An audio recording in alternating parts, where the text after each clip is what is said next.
Alors bonjour la communauté, j'espère que vous allez bien. Dans la première partie de cette vidéo, nous avions filmé les lapins. C'est ce monsieur, oui. Il s'appelle déjà Monsieur Josué. Il est professionnel dans le domaine de l'élevage des lapins. Eh bien, dans cette deuxième partie de la vidéo, nous allons parler des agoutis parce qu'ils le font également. Mais le nombre est petit, ce n'est pas comme pour les lapins parce que ce sont des animaux très sauvages, bien sûr, les agoutis. Alors, il va aussi nous en parler, comment est-ce que ça se passe dans le domaine déjà. Comme vous pouvez le voir, c'est... Ça fait tellement de grimaces. Hein. Oui.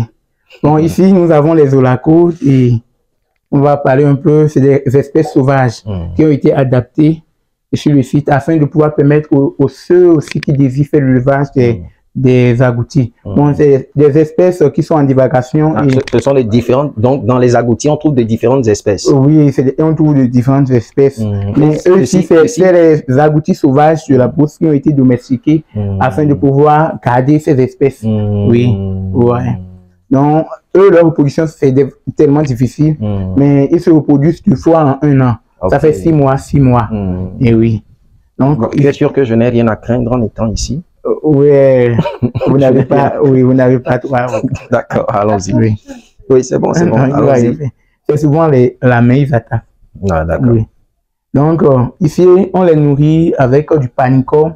Et pour assurer qu'ils aient une alimentation équilibrée, on les fournit du maïs et du provant engraissement et groupe veto service. Donc, c'est un peu la provente qu'on les donne accompagnée de maïs pour pouvoir les assurer qu'ils aient une alimentation équilibrée. Parce que dans le champ, ils se nourrissent de divers herbes. On les donne aussi des maniocs, on les donne aussi du canne à sucre et parfois aussi des déchets de banane. Oui. Ah, alors, ils sont combien en tout actuellement? Bon, actuellement, ils sont 25 actuellement qui restent. Ils sont 25 actuellement. Qui restent. 25 qui restent actuellement. Oui. D'accord. Ils peuvent rester 2 par cage, c'est possible? Oui. Eux, la reproduction, il fait souvent 4 pour un mâle. Mais ici, on les met 3 pour un mâle. Oui. D'accord. 3 pour un mâle. Pour un mâle. Oui. Ah, le monsieur est gâté alors.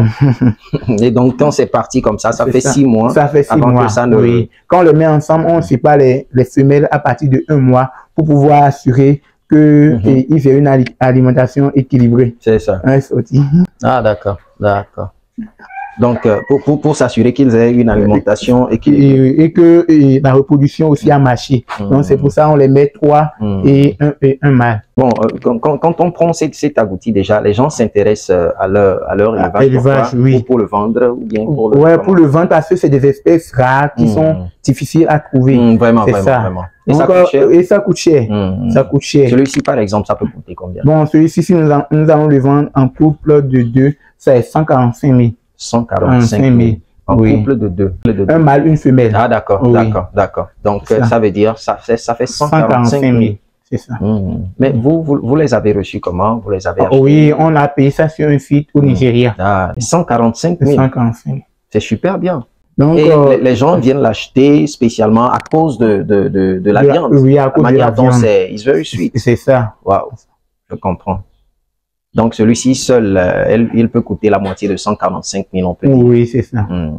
Il faut combien de temps pour que ça grandisse, pour qu'on puisse les vendre déjà, une fois que vous les achetez? Bon, à peine 6 mois déjà, ils sont à la phase de la consommation. Alors, c'est intéressant. S'il faut acheter un agouti et que 6 mois après, tu peux vendre le couple à 145 000, c'est super bien. Et ça se fait déjà à combien dans les environs? Bon, souvent, la majorité des gens se vendent pour la reproduction. Pour trouver pour la consommation, c'est souvent ceux qui sont trouvés au bord de la voie déjà battus. Mais pour payer comme ça sur le site, souvent c'est pour la reproduction, pour ceux qui ont l'intention d'aller les domestiquer, d'aller les élever. C'est à eux, on vend ça. Raison pour laquelle on vend le couple à 145 000. Ok. Au moment de l'achat. Oui. C'est ce dont tu es en train de me parler. Oui, au moment à 145. Oui, au moment de l'achat, les deux, le mâle et la femelle est à 145 000. Et quand vous ramenez sur votre site, vous les laissez ensemble, ils se grandissent, ils commencent pas à se reproduire. Déjà à 6 mois d'âge, ils sont prêts pour pouvoir se reproduire entre eux. Et le nombre de lacodos par gestation, c'est parfois 6 à 8, mais peut-être aussi parfois à 10 au lacodo. Je comprends. Avant de les revendre. Avant de les revendre. Et là, vous avez tous les bébés à votre disposition que vous pourrez revendre plus tard à ce même prix. Oui. Mais c'est intéressant. C'est vachement intéressant. Mais je pense que ça doit être vraiment compliqué de les élever. Compliqué. Tellement compliqué, n'est-ce pas? Pour les élever. La manière dont je le vois déjà. Parce que, naturellement, c'est des animaux sauvages. Mais vous essayez de les domestiquer. Un secret peut-être que tu pourras nous livrer dans le domaine de l'élevage des agoutis. Bon, dans le domaine de l'élevage, il y a des secrets à livrer. C'est probablement, ils n'aiment pas et les déchets aussi, les salubrités comme les lapins. Il y a plusieurs éleveurs de la côte qui se plaignent de cas de mortalité des olacodos après mise bas. Après mise bas, vous devez assurer que dans la cage de reproduction de la mère, qu'il n'y ait pas d'humidité au sol. Là, ça les tue immédiatement. L'humidité. Donc, il faudrait que la partie soit sec. Il faudrait que vous nettoyez chaque matin la cage et que vous ramassez les déchets, tous les déchets qui ont été mangés hier. Parce que sur ces mêmes déchets, s'ils ont un peu faim, ils peuvent toutefois encore toucher les herbes, les déchets d'herbes qu'ils ont déjà laissés, les urines qu'ils ont déjà laissées, leur fiente là-dessus et consommer encore ces mêmes les infecter. Et finalement, les olacodos commencent pas à mourir. Donc, ça nécessite un soin très particulier. Très particulier, c'est ça. Donc, chaque matin, vous passez ici dans les... Le balayage, tout. Mais vous n'avez pas peur quand vous ouvrez la cage? Non, bon. La construction de la cage a été faite comme un entrée couché. Pour balayer, on les renvoie de l'autre côté, on balaye. Et quand on ouvre même à l'intérieur, il y a des trous. Il y a des peuvent passer de l'autre côté pendant que vous ramassez les... Je comprends. Est-ce que, franchement, de toi à moi, vous conseilleriez quelqu'un de se lancer dans le domaine de l'élevage des agoutis? Je les conseille de se lancer dedans parce que c'est des sujets qui ne demandent pas beaucoup de soins alimentaires. Il suffit que vous leur donnez de l'herbe, de manioc et que vous l'accompagnez un peu avec de maïs parce que quand ils sont dans les verts et dans les champs, ils mangent les maïs des gens. Donc, il est nécessaire au moins de les donner du maïs, de les donner quelques produits pour pouvoir équilibrer la santé de vos animaux. Vous formez aussi dans le domaine de l'élevage des agoutis? Oui. Il y a la formation dans 3 secteurs ici, l'aviculture, qui est l'élevage des volailles, la cuniculture qui est l'élevage des lapins, et l'olacodiculture qui est l'élevage des olacodos des agoutis. La codiculture. Oui, olacodiculture. Maintenant, entre les deux domaines, quand on prend l'agouti et les lapins, quel est le domaine le plus rentable selon vous? Tous les domaines sont rentables selon vous.